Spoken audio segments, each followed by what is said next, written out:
बिस्मिल्लाहिर्रहमानिर्रहीम अस्सलाम वालेकुम डियर स्टूडेंट। आज हम एडवांस अकाउंटिंग का जो चैप्टर नंबर 5 है, एनालिसिस ऑफ अकाउंटिंग रेशो, इसका क्वेश्चन नंबर सेकंड आज हम करने लगे हैं। तो बी कॉम पार्ट 2 की एडवांस अकाउंटिंग है, बी एस कॉमर्स की A D C A D P की एडवांस अकाउंटिंग, चैप्टर नंबर 5 है एनालिसिस ऑफ अकाउंटिंग रेशो, और क्वेश्चन नंबर है 2।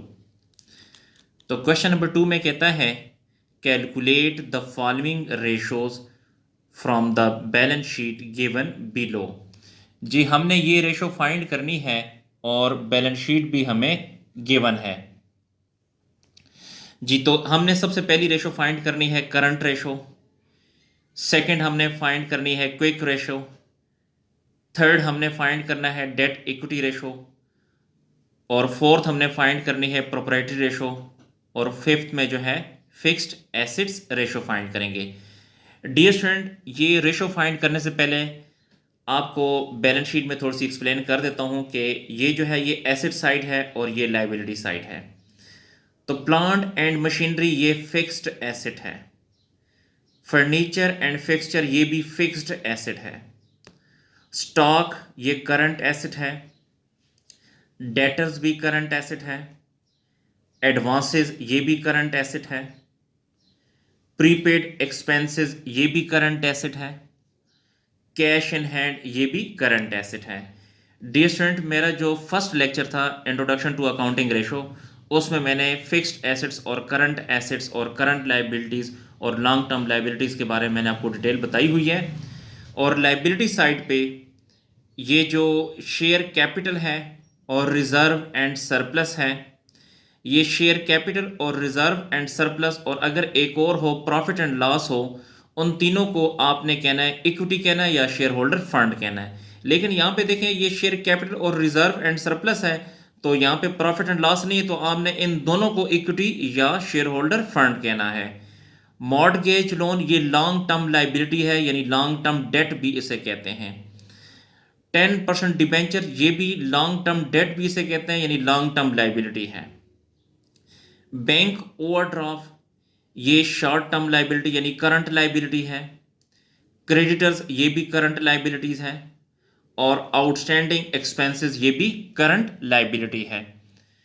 तो अब डियर स्टूडेंट, हम रेशो फाइंड करने जा रहे हैं, सॉल्यूशन की तरफ चलते हैं। तो सबसे पहले हम फाइंड करेंगे करंट रेशो, उसके बाद क्विक रेशो, उसके बाद डेट इक्विटी रेशो, फिर प्रोप्राइटरी रेशो, फिर उसके बाद फिक्स्ड एसेट्स रेशो फाइंड करेंगे।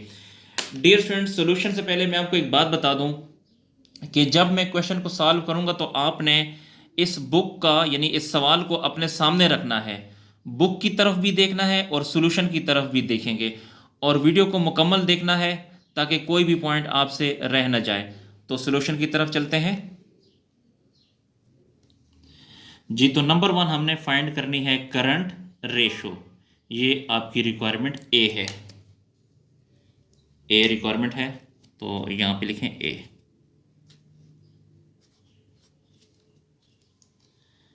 ए रिक्वायरमेंट में हमने करंट रेशो फाइंड करनी है। तो करंट रेशो का फार्मूला मैं आपको पहले बता चुका हूँ। करंट रेशो का जो फार्मूला है वो है current asset divide by current liabilities. जी, तो यहाँ पे देखो करंट रेशो का फार्मूला है current asset divide by current liabilities. तो सबसे पहले हम जो करंट एसेट्स हैं उनकी डिटेल हम सबसे पहले यहाँ पे लिखते हैं। तो यहाँ पे लिखें current assets, current assets. Current assets जो बैलेंस शीट में हमारे पास मौजूद है वो तमाम यहां पे लिखें। सबसे पहला है स्टॉक। स्टॉक हमारे पास है 2,20,000, यहां पे लिखें। उसके बाद जो नेक्स्ट है वो डेटर्स हैं, तो डेटर्स लिखें यहां पे।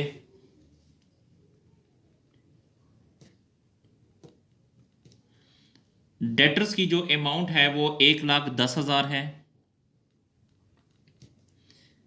फिर जो नेक्स्ट करंट एसेट है वो एडवांसेस है।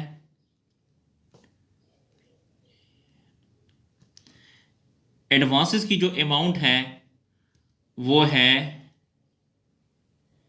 1,000।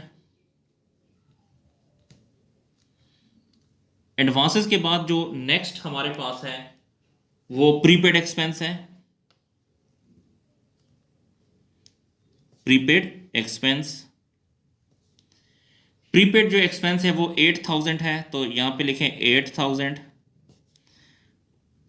और उसके बाद जो है कैश इन हैंड है, तो आप सिर्फ लफ्ज कैश भी लिख सकते हैं या कैश इन हैंड भी लिख सकते हैं। तो कैश इन हैंड की जो अमाउंट है वो है 52,000।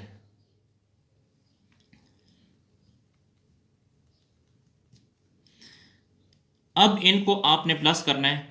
2,20,000 प्लस 1,10,000 प्लस 1,000 प्लस 8,000 और प्लस 52,000। इन चारों को हमने प्लस किया तो इससे आता है 4 लाख। तो यहां पे लिखेंगे 4 लाख।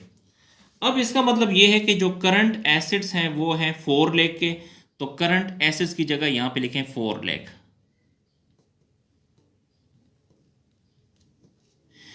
अब हमने करंट लाइबिलिटीज देखनी है कि वो कौन कौन सी हैं। तो करंट लाइबिलिटीज की डिटेल यहां पे लिखें। अब यहां पे लिखें करंट लाइबिलिटीज।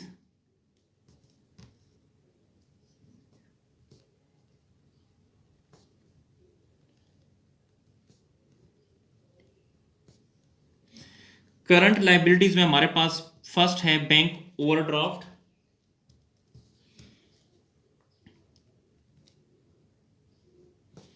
बैंक ओवरड्राफ्ट भी लिख सकते हैं या बैंक ओडी भी लिख सकते हैं।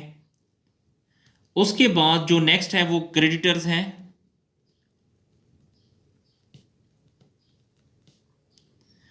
और जो नेक्स्ट हमारे पास करंट लाइबिलिटी है वो है outstanding expenses.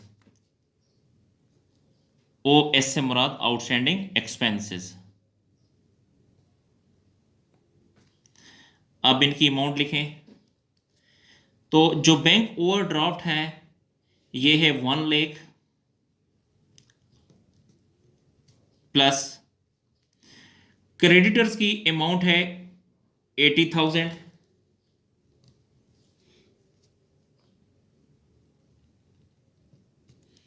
Plus outstanding expenses ये जो हैं 20,000 है। तो इनको अब आप प्लस करें। 1 लाख प्लस 80,000 प्लस 20,000, तो ये बनता है 2 लाख। तो यहां पे लिखें 2 लाख। इसका मतलब ये है कि हमारे पास जो करंट लाइबिलिटीज हैं वो 2 लाख की हैं। तो इस जगह करंट लाइबिलिटीज की जगह लिखें, इसकी जगह यहां पे लिखें 2 लाख।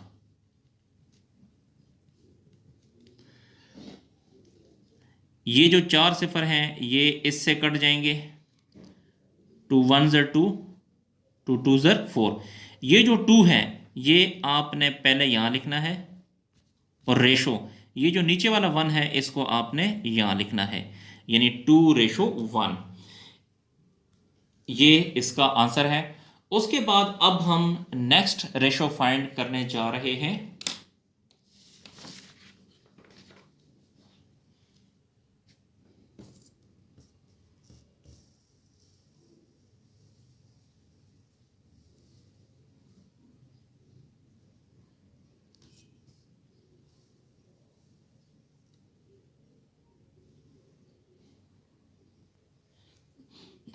जी, तो बी के मुताबिक हमने फाइंड करनी है क्विक रेशो।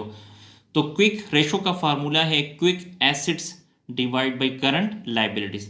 डियर स्टूडेंट, जो ये जो करंट लाइबिलिटीज है ये तो हमने यहाँ पे फाइंड कर ली थी।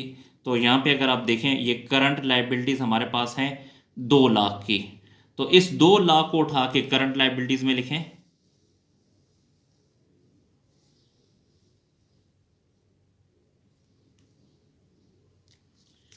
जी, यहाँ पे लिखें करंट लाइबिलिटीज हमारे पास 2 लाख की हैं, तो यहाँ पे 2 लाख लिखें। इसके बाद क्विक एसेट्स। अब क्विक एसेट्स हमने फाइंड करने हैं। तो क्विक एसेट्स का मजीद एक फार्मूला है वो भी नोट कर लें।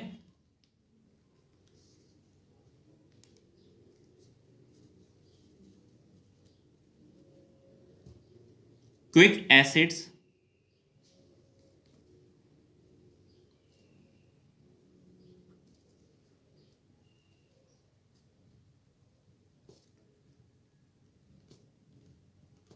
इक्वल टू क्विक एसेट्स का फार्मूला है करंट एसेट्स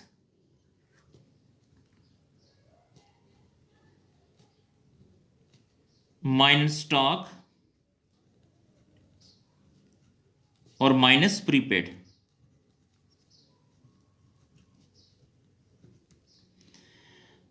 अब यहां पे देखें जो करंट एसेट्स हैं वो हमारे पास हैं 4 लाख के। जी मैं आपको बता देता हूं, हमने पिछली रेशो हमने फाइंड किए हैं, तो करंट एसेट्स हमारे पास 4 लाख के हैं। तो करंट एसेट्स में 4 लाख लिखें जी। तो करंट एसेट्स 4 लाख, ये माइनस स्टॉक। स्टॉक अगर आप बैलेंस शीट में देखें तो स्टॉक की अमाउंट है 2,20,000, फिर माइनस प्रीपेड एक्सपेंसेस। तो प्रीपेड एक्सपेंसेस जो हैं बैलेंस शीट में अगर आप देखें तो एसेट साइड पे 8,000 के हैं, तो यहां पे लिखें 8,000। अब आपने 4 लाख में से 2,20,000 भी माइनस करें और 8,000 भी माइनस करें, तो आपके पास आ जाएगा 1,72,000। 1,72,000 जी। तो ये हमारे पास 1,72,000 क्विक एसेट्स हैं। ये जो 1,72,000 है इनको इसकी जगह लिखें, क्विक एसेट्स की जगह लिखें 1,72,000। अब इसके बाद आपने इसको इस पे डिवाइड करना है, तो आपके पास आ जाएगा 0.86। ये भी आंसर आपका ठीक है, या फिर इसके साथ रेशो 1 लिख लें, यानी इसको इस पे डिवाइड कर तो आपके पास 0.86 आ गया। तो मर्जी आपकी 0.86 लिखते हैं, ये भी आंसर ठीक है, या अगर मजीद लिखना चाहें तो रेशो 1 लिख लें, तो ये भी आंसर ठीक है जी। इसके बाद अब हम तीसरी रेशो भी फाइंड करने जा रहे हैं। तो तीसरी रेशो जो है वो डेट इक्विटी रेशो है। तो डेट इक्विटी रेशो का फार्मूला जी, नंबर सी हमने फाइंड करना है डेट इक्विटी रेशो। तो डेट्स इक्विटी रेशो का फार्मूला है long term debts divide by equity. Long term debts divide by equity. तो सबसे पहले हम ये लॉन्ग टर्म डेट्स फाइंड करते हैं। तो लॉन्ग टर्म डेट में, लॉन्ग टर्म डेट यहां पे इसकी डिटेल लिखते हैं, लॉन्ग टर्म डेट जी। लॉन्ग टर्म डेट में मॉर्गेज लोन आता है और डिबेंचर्स आते हैं। तो यहां पे लिखें मॉर्गेज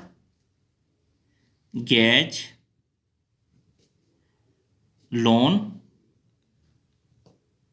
प्लस डिबेंचर्स।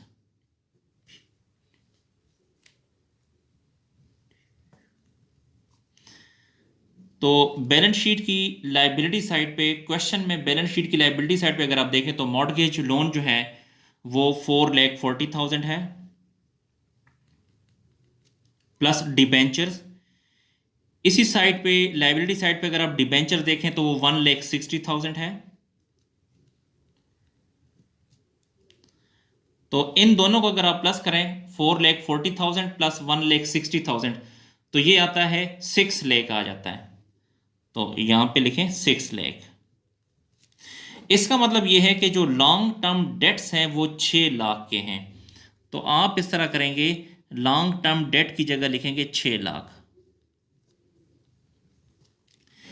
उसके बाद हमने फाइंड करना है इक्विटी। अब हम फाइंड करते हैं इक्विटी। तो इक्विटी में क्या क्या चीजें आती हैं इसकी डिटेल लिखते हैं। इक्विटी में एक कैपिटल आएगा यानी share capital,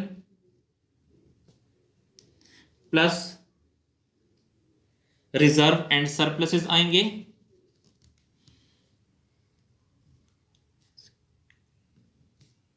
reserve and surplus.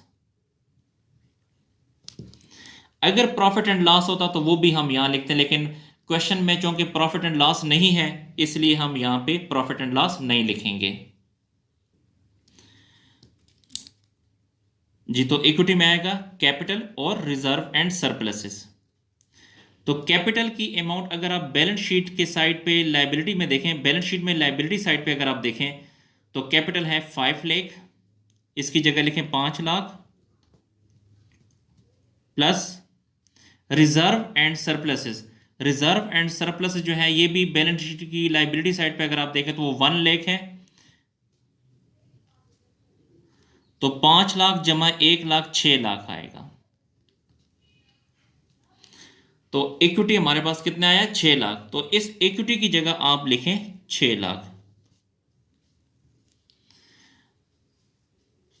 ये 5 सिफर इसके साथ कट जाएंगे, 6 1 6 और 6 1 6।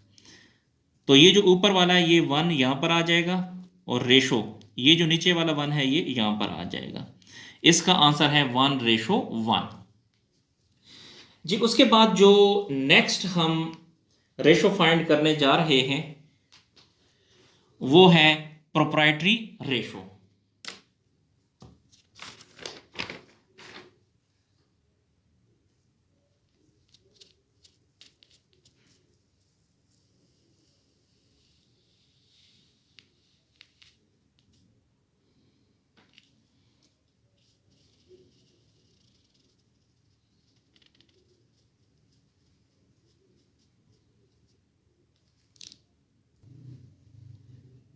जी, तो नंबर डी में हमने फाइंड करना है प्रोप्राइटरी रेशो। प्रोप्राइटरी रेशो का फार्मूला है share holder fund divide by total assets. Share holder fund divide by total assets.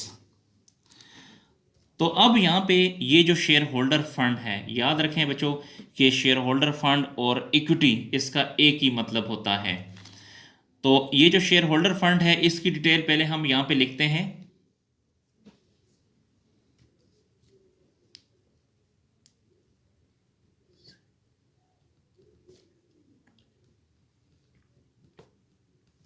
Share holder fund. जी, शेयर होल्डर फंड में इसका जो फार्मूला वही फार्मूला है जो कि इक्विटी का फार्मूला है।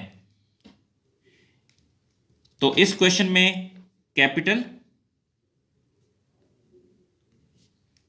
Plus reserve and surpluses.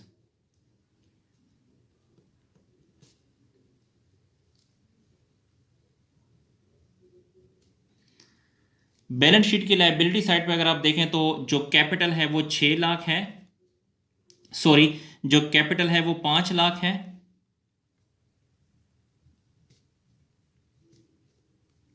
Reserve and surplus जो है वो 1 लाख है। तो 5 और 1 6 लाख हो गया। तो शेयर होल्डर फंड जो है वो 6 लाख है। तो यहां पे आपने लिखना है शेयर होल्डर फंड की जगह 6 लाख। और टोटल एसेट्स, अगर आप बैलेंस शीट के एसेट साइड पर देखें तो टोटल एसेट जो है वो हमारे पास हैं 14 लाख। आपको मैं दिखा देता हूं। जी, तो देखें ये बैलेंस शीट का एसेट साइड है तो इसका टोटल जो है वो 14 लाख। तो टोटल एसेट जो है वो 14 लाख के हैं।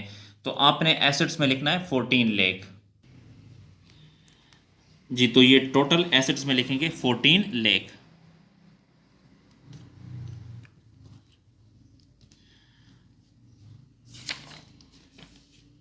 अब आपने इस पर इसको डिवाइड करना है। 6 लाख को 14 लाख पे डिवाइड करेंगे तो आपका आंसर आ जाएगा 0.43। ये भी आपका आंसर ठीक है, या अगर आप मज़ीद लिखना चाहें तो इसके साथ रेशो लगा के 1 लिख लें। तो इस तरह भी आप इसका जवाब लिख सकते हैं। जी, उसके बाद अब हम नेक्स्ट रेशो फाइंड करने जा रहे हैं वो है फिक्स्ड एसेट रेशो। तो इसका जो फार्मूला है फिक्स्ड एसेट रेशो का तो वो लिखते हैं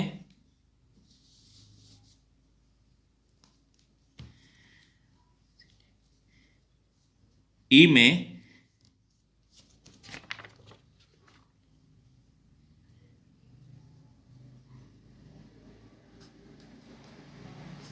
हमने फाइंड करना है फिक्स्ड एसेट रेशो।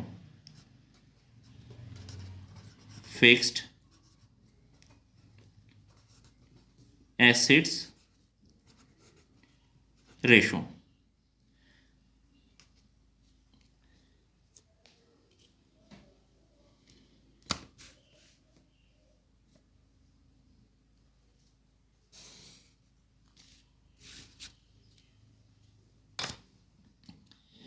इसका जो फार्मूला है वो है net fixed asset, net fixed assets divide by long term fund, long term fund. जी ये इसका फार्मूला है।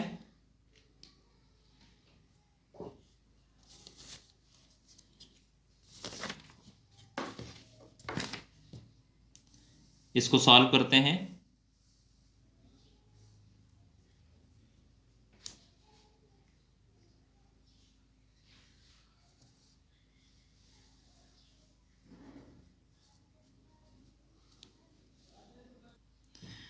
तो सबसे पहले ये जो नेट फिक्स्ड एसिड है इसकी डिटेल लिखते हैं।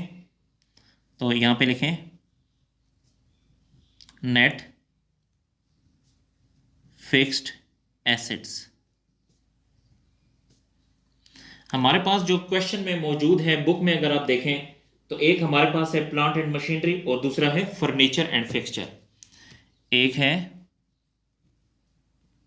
प्लांट एंड मशीनरी और दूसरा है furniture and fixture, furniture and fixtures. तो बैलेंस शीट के एसेट साइड पे अगर आप देखें तो प्लांट एंड मशीनरी ये फिक्स्ड एसेट है, इसकी अमाउंट है 8 lakh plus. Furniture and fixture ये भी फिक्स्ड एसेट है, इसकी अमाउंट है 2 लाख।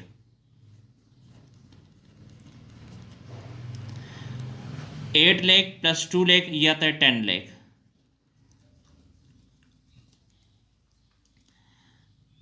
तो डियर स्टूडेंट देखें नेट फिक्स्ड एसेट्स हमारे पास हैं 10 लाख के, तो नेट फिक्स्ड एसेट्स की जगह ये 10 लाख उठा के इसकी जगह यहां लिखें।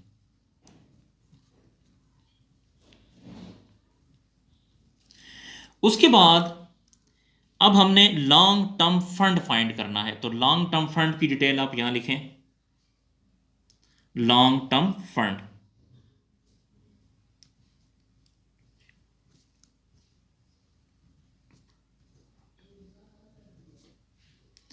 लॉन्ग टर्म फंड का जो फार्मूला है वो है share holder fund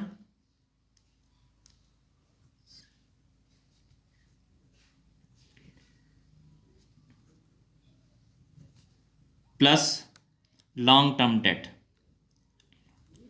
long term debts. अब डियर स्टूडेंट अगर आप यहां पे देखें तो ये जो शेयर होल्डर फंड है ये ऑलरेडी हम फाइंड कर चुके हैं ऊपर वाली रेशो में। तो देखिए ये शेयर होल्डर फंड हमारे पास 6 लाख है, या यहाँ से भी आप देख सकते हैं कि शेयर होल्डर फंड की जगह हमने कितना लिखा था 6 लाख। तो इसको पहले आप 6 लाख लिखें, शेयर होल्डर फंड की जगह लिखेंगे 6 lakh plus long term debt. अब ये जो लॉन्ग टर्म डेट है ये डियर स्टूडेंट अगर आप देखें तो हमने जो सी वाली रेशो फाइंड की थी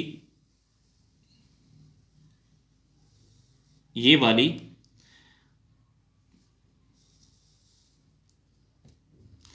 ये जो लॉन्ग टर्म डेट है ये लॉन्ग टर्म डेट कितने के 6 लाख के हैं, तो लॉन्ग टर्म डेट की जगह लिखें 6 लाख। इसकी डिटेल हमने ये लिखी थी लॉन्ग टर्म डेट, ये दोनों 6 लाख बनते हैं, तो 6 लाख इसकी जगह लिखें।